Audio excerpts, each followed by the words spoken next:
පොසොන් සඳ සිසිලසේ සිත සමාධේ ගතවන අටමස්ථාන වන්දනාව. රුවන්මැලි මහා සෑය අනුරාධපුර අටමස්ථානයෙහි පිහිටි ප්‍රධාන දාගබයි.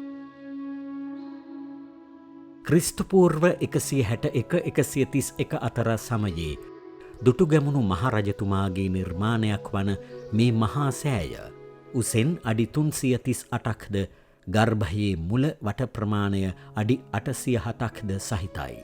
බුබ්බුලාකාර හැඩැති.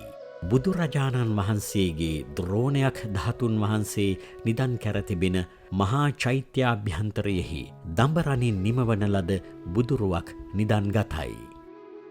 දිව්‍ය ලෝකයෙහි සිළුමිණ සෑයත්, බ්‍රහ්ම ලෝකයෙහි සලුමිණ සෑයත්, මනුෂ්‍ය ලෝකයෙහි රුවන්මැලි සෑයත් මේ විශ්වයේ පිහිටි අද්විතීය දාගබ් තුන ලෙස සැලකෙනවා.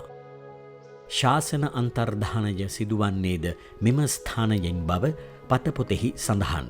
එනම් වසර 5000ක් ගත වූ කල ලොව පුරා සිද්ධස්ථානගත සියලු ධාතුන් වහන්සේ මෙම ස්ථානයට වැඩම කර ඉන් බුදුරුවක් නිර්මාණ වී පසුව අතුරුදන් වන බවයි. සම්මා සම්බුදු රජාණන් වහන්සේගේ වැඩිම ධාතු ප්‍රමාණයක් නිදන්ගත මේ මහා සෑය දිව්‍ය බ්‍රහ්ම මනුෂ්‍ය යන තුන් ලොවම වැඳුම් පිදුම් කරන අතිපූජනීය පුණ්‍යස්ථානයක්.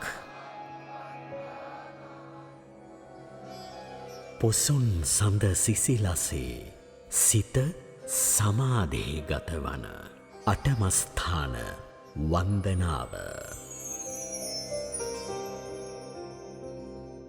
වීසා හවුස් සමගින් ඔබේ ග්ලෝබල් ලයිෆ් එක හරි පාරෙන් හරිම විදිහට ගොඩනගා ගන්න.